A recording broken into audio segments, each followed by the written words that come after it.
आज की क्लास में हम क्लास 7 का साइंस का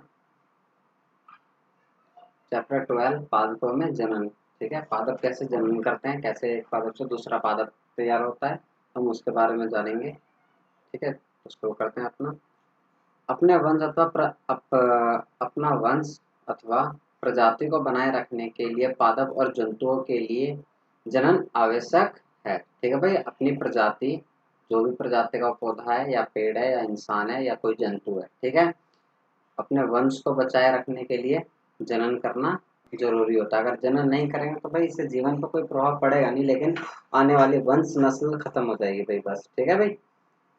कक्षा 6 के अध्याय 9 में आपने पढ़ा था कि सभी जीव अपने समान जीवों का जनन करते हैं, ठीक है भाई। सभी जीव, कोई भी जीव हो धरती पे, जितने भी जीव हैं सभी जनन करते हैं, लेकिन सबके जनन करने का तरीका अलग होता है। माता पिता के संतित माता पिता से संतित का जन्म जनन कहलाता है, ठीक है।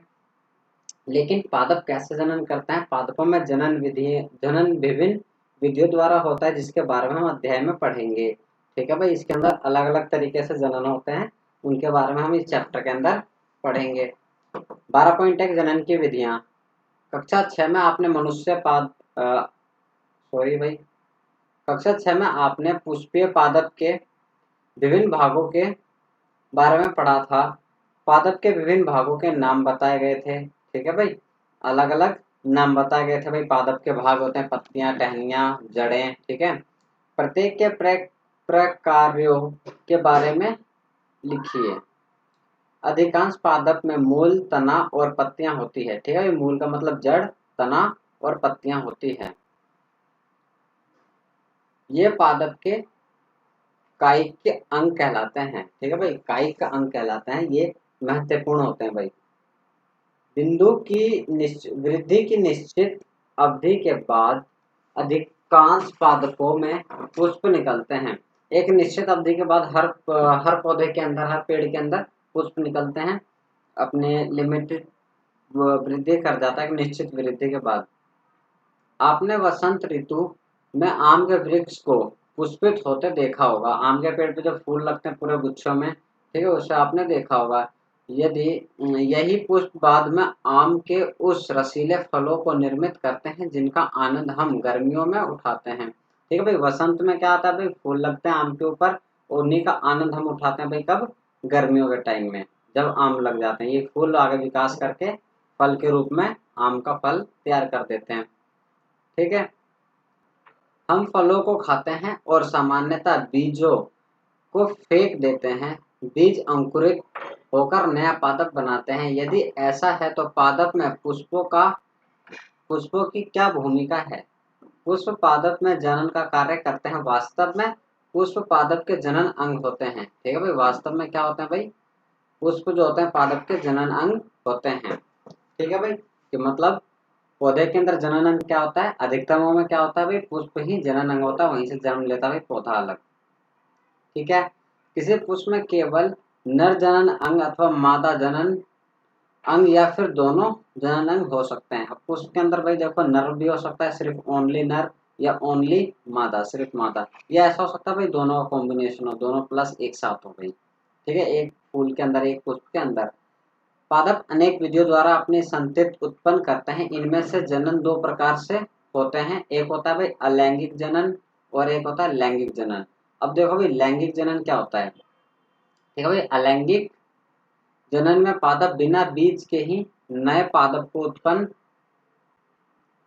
उत्पन्न कर सकते हैं, जबकि लैंगिक जनन में नए पादप बीजों से प्राप्त होता है। सीधा सीधा बात भाई, जो लैंगिक होगा इसके अंदर बीजों का उपयोग होगा, बीज लगा करके उगा सकते हैं बस पौधे। अलैंगिक में बिना बीज के उगेंगे। अलैंगिक जनन में नए पादप बिना बीज अथवा बीजाणुओं के उपयोग के बिना ही उग जाते हैं भाई, ठीक है, बिना बीजों के। देखो बिना बीज के कौन कौन से पौधे उगते हैं।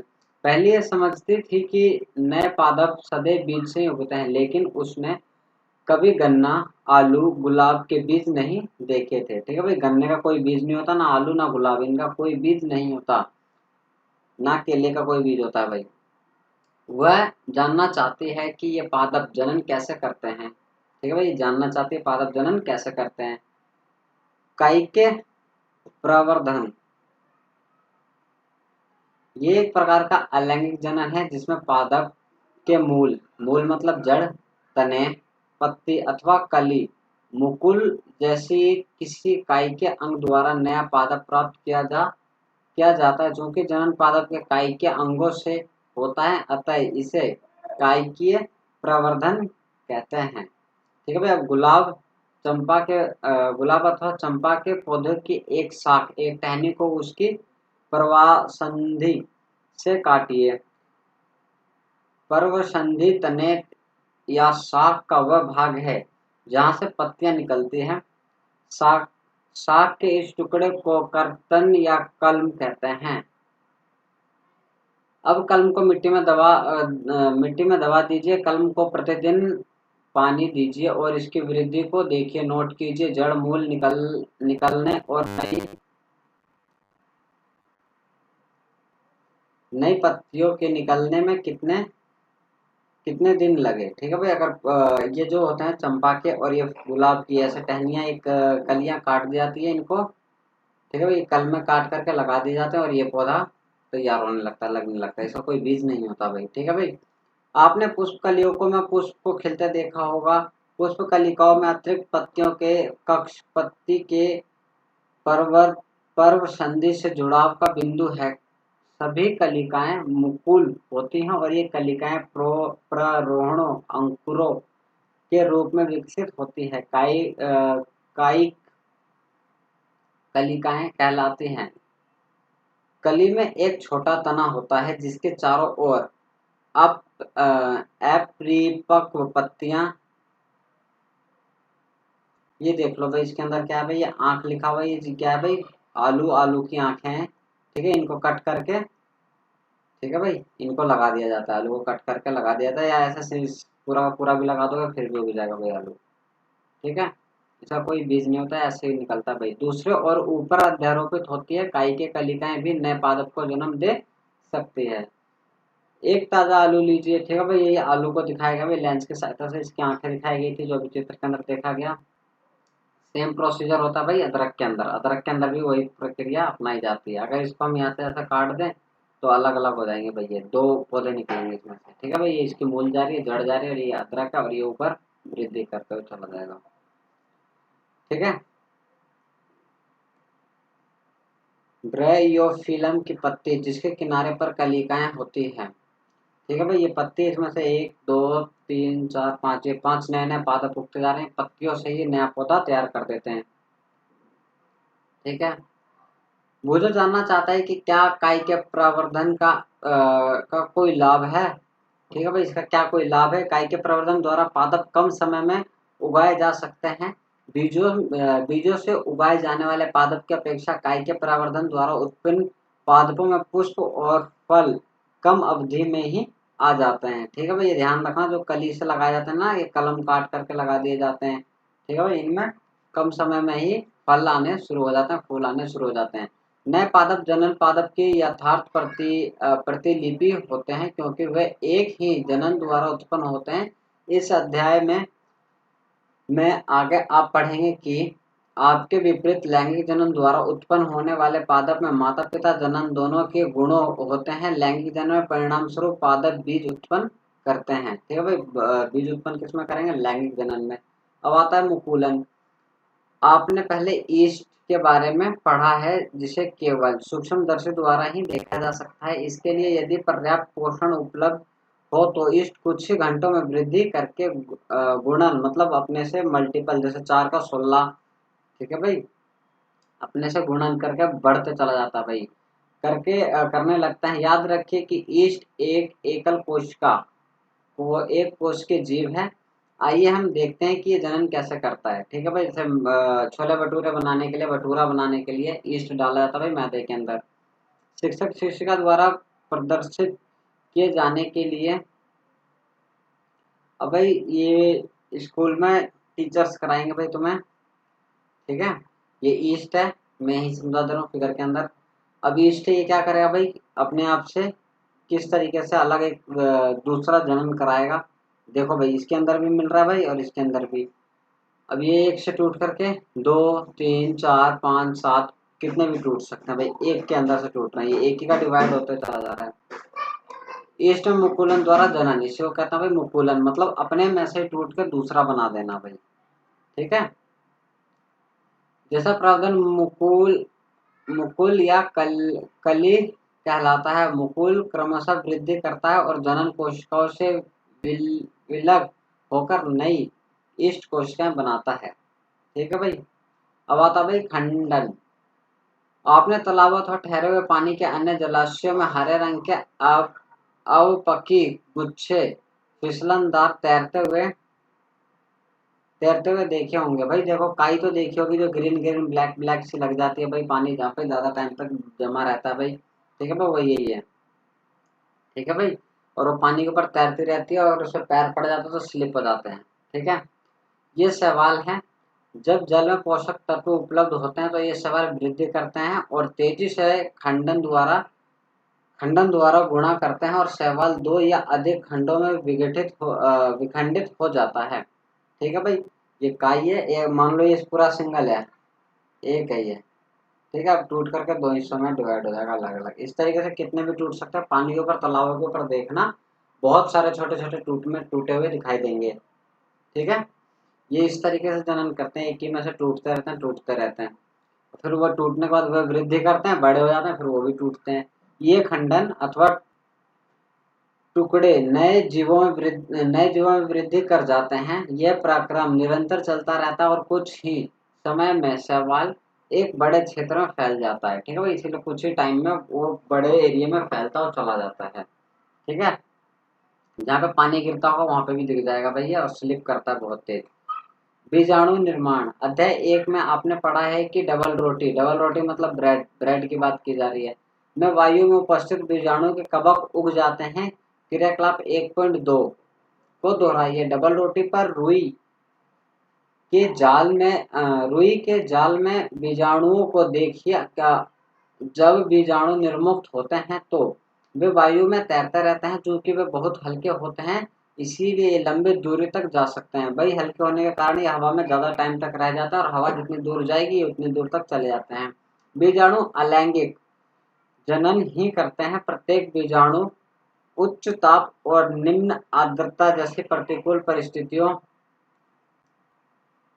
परिस्थितियों को झेलने के लिए कठोर सुरक्षात्मक आवरण से ढका होता है, इसीलिए ये लंबे समय तक जीवित रह सकते हैं। अनुकूल परिस्थितियों के बीजाणु अंकुरित हो जाते हैं और नए जीव में विकसित हो जाते हैं। मांस और फर्न जैसे पादपों में भी जनन बीजाणु द्वारा होता है। ये देख लो भाई। ठीक है भाई, कवक जाल ये रहा नीचे, और ये बीजाणु दानी, ये गोल होता है भाई, ये टूटता है, इसके अंदर से बहुत सारे बीजाणु निकलते हैं भाई। ठीक है, अब आते हैं भाई लैंगिक जनन के बारे में। पुष्प की संरचना के बारे में आपने पहले पढ़ चुका है। आप जानते हैं कि पुष्प पादप के जनन अंग होते हैं। ठीक है भाई, पुष्प क्या होते हैं भाई, पादप के जनन अंग होते हैं। ठीक है, जहाँ से अगला पौधा जन्म लेगा। पुष्प पुकेसर नर जनन अंग होता है। अगर पूछा है नर जनन अंग क्या होता है, पुकेसर होता है, और स्त्री केसर मादा जनन अंग होता है। ठीक है, सरसों, गुड़हल या पिटूनिया का कोई पुष्प लीजिए और इसके जनन अंगों को पृथक कीजिए। पुकेसर और स्त्री केसर के विभिन्न भागों का अध्ययन कीजिए। ऐसे पुष्प जिनमें या तो केवल पुकेसर अथवा केवल स्त्री केसर उपस्थित होते हैं, इसे एक लिंगिक पुष्प कहते हैं।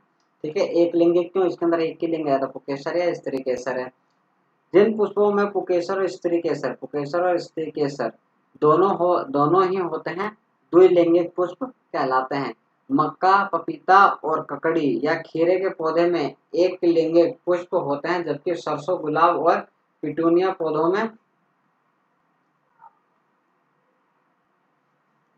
में द्विलिंगिक पुष्प होते हैं। नर और मादा एक लिंगिक पुष्प दोनों ही पादप में उपस्थित हो सकते हैं, मतलब कि दोनों के दोनों नर और मादा दोनों के दोनों एक ही पौधे में उपस्थित हो सकते हैं। क्या आप पुकेसर के परागकोश और तंतु की पहचान करते हैं, पहचान सकते हैं? चित्र 12.9 ए अभी दिखाता हूँ भाई चित्र। परागकोश में परागकण होते हैं जो नर युग्मकों को बनाते हैं। स्त्री केसर के वर्तिका और अंडाशय होते हैं। अंडाशय में एक या अधिक बीजाणु होते हैं। मादा युग्मनज अथवा अंड का निर्माण बीजांड में होते हैं। लैंगिक जनन में नर और मादा युग्मनज के युग्मनज बनाते हैं। युग्म मतलब होता है भाई जोड़ा। ये देख लो भाई, इसके अंदर दिखा रहा हूँ मैं। ये होता है परागकोश, ठीक है, ऊपर जो होता है, और ये धागे की तरह संरचना देख रहे हैं ना, ये तंतु कहलाता है ये। ठीक है भाई, ये किसका है? पुकेसर का है। ठीक है,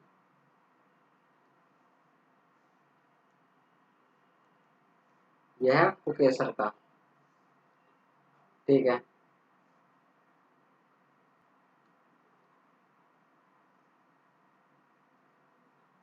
वर्तिकाग्र ये ऊपर का है भाई, फैला होता है ताकि इसके अंदर जा सके। ठीक है भाई, वर्तिक्रय ये वही तंतु की तरह भाई। बीजांड इसके अंदर होते हैं, कट करना पड़ेगा भाई। ठीक है भाई, अंडाशय से इसको कट करके देखोगे तभी भी दिखाई देगा। फूल के अंदर भी देखना चाहो देख सकते हो भाई। ठीक है, स्त्री केसर होता है, ये जनन अंग है दोनों के दोनों फूल के अंदर के।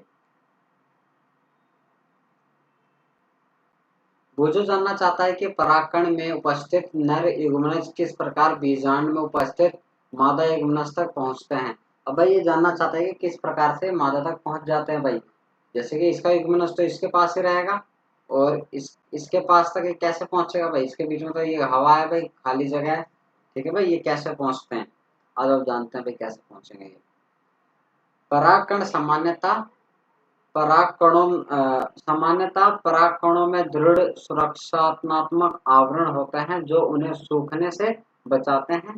क्योंकि परागकण हल्के होते हैं, अतः वह वायु अथवा जल द्वारा बहकर ले जाए जा सकते हैं। पुष्पों पर बैठने वाले कीट के शरीर पर परागकण चिपक जाते हैं। अब देखो भाई, अब इस पे से जो परागकण होगा ये तो हवा में या तो उड़ करके एयर के अंदर उड़ते उड़ते उड़ते पहुंचेगा यहाँ तक, या पानी के अंदर बहते बहते, ठीक है, नहीं तो फिर कोई मक्खी इसके ऊपर बैठेगी, फिर वो मक्खी उड़ते उड़ते किसी दूसरे फूल के इस तरीके के स्तर पर बैठेगी भाई। ठीक है, वर्तिकाग्र पे बैठेगी, उससे पैरों में जो चिपक जाता है वो इस पे छूट जाएगा।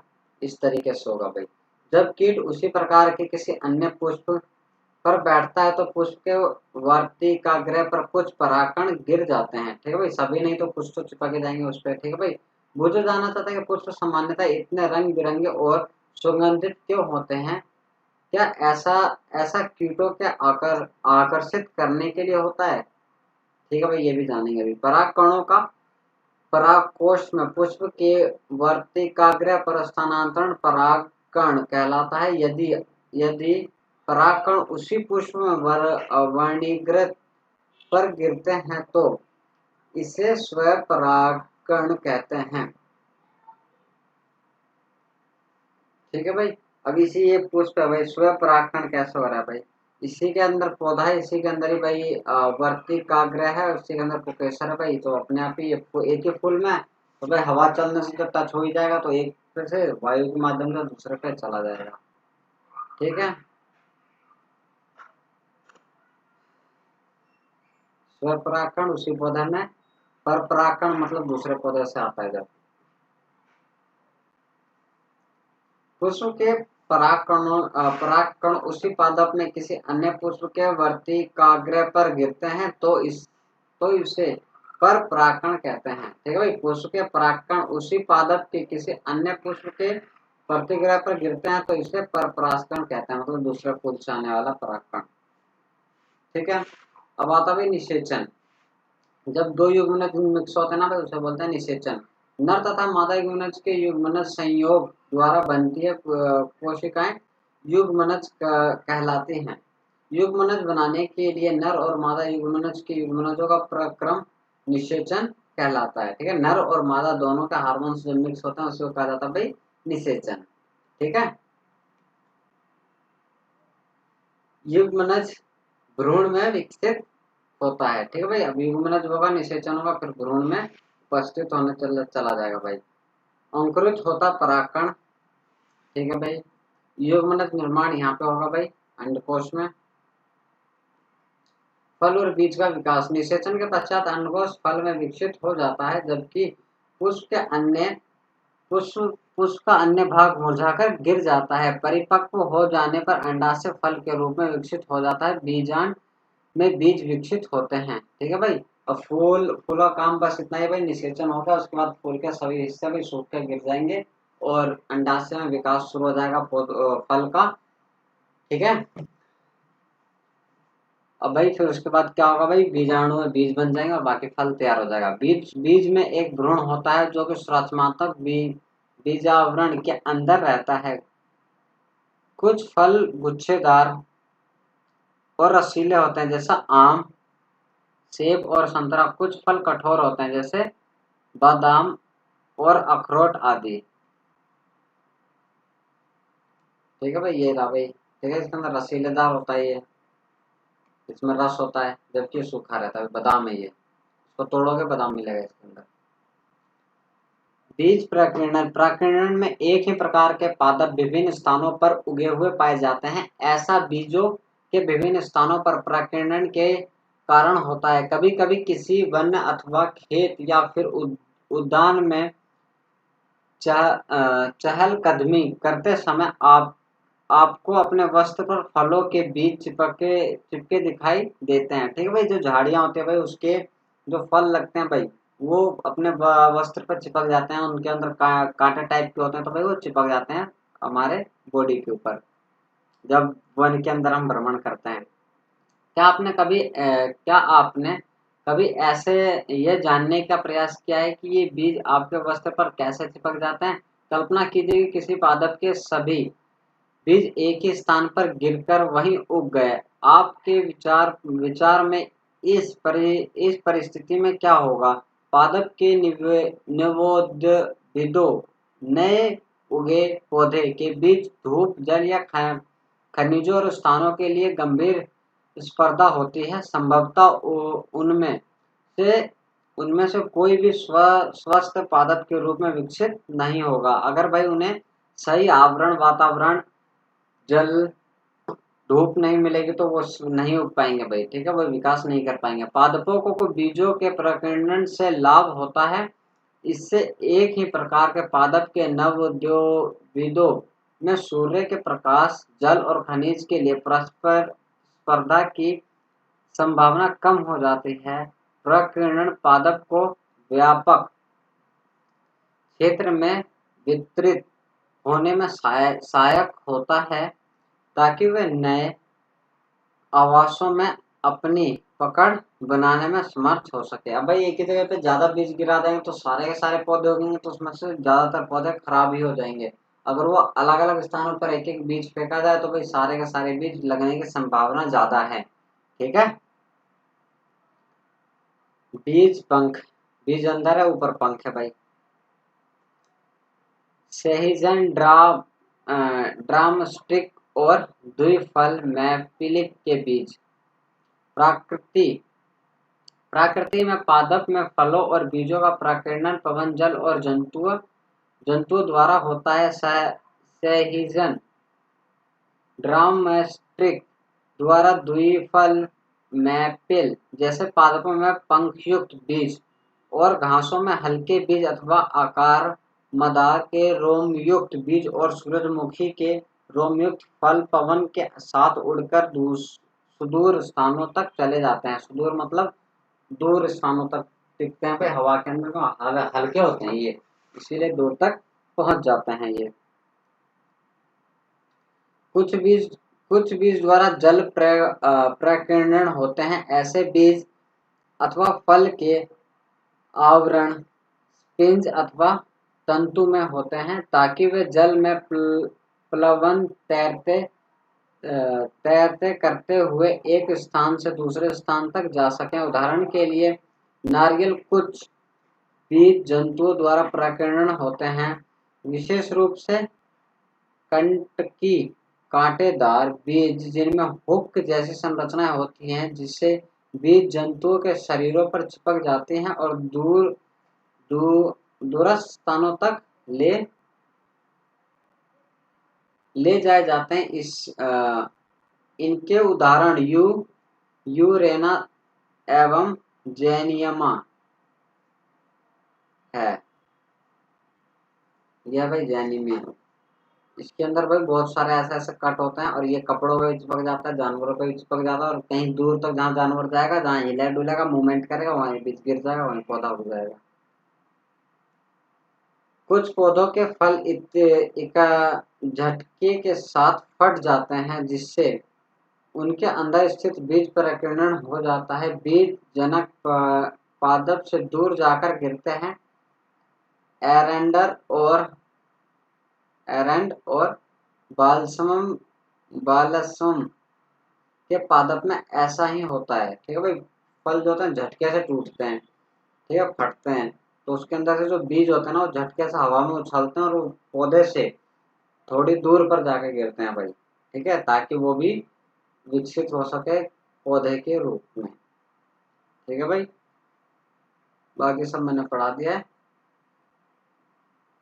बीज हवा में उड़ते हैं ना भाई, जो बहुत बारीक बीज होते हैं, इसीलिए देखा होगा भाई, कई सारे दीवारों के ऊपर तुम्हें बरगद के, पीपल के पेड़ उगे हुए मिल जाएंगे। क्यों उग जाते हैं भाई उन पे पेड़? क्योंकि वे बीज बहुत छोटे छोटे हल्के हल्के होते हैं, कुछ पक्षियों के द्वारा लेकर चले जाए जाते हैं। ठीक है, जैसे धूल के कण उड़ते हैं ना हवा में, वैसे बीज भी उड़ जाते हैं हवा में। ठीक है भाई, ये खत्म हो गया। अगर इसमें कोई डाउट हो कमेंट कर देना भाई, समझा दिया जाएगा बिल्कुल सही तरीके से। ठीक है, चलो भाई, समरी खत्म हो गई, समरी समझानी होती है भाई, और समझा दी गई है। ठीक है।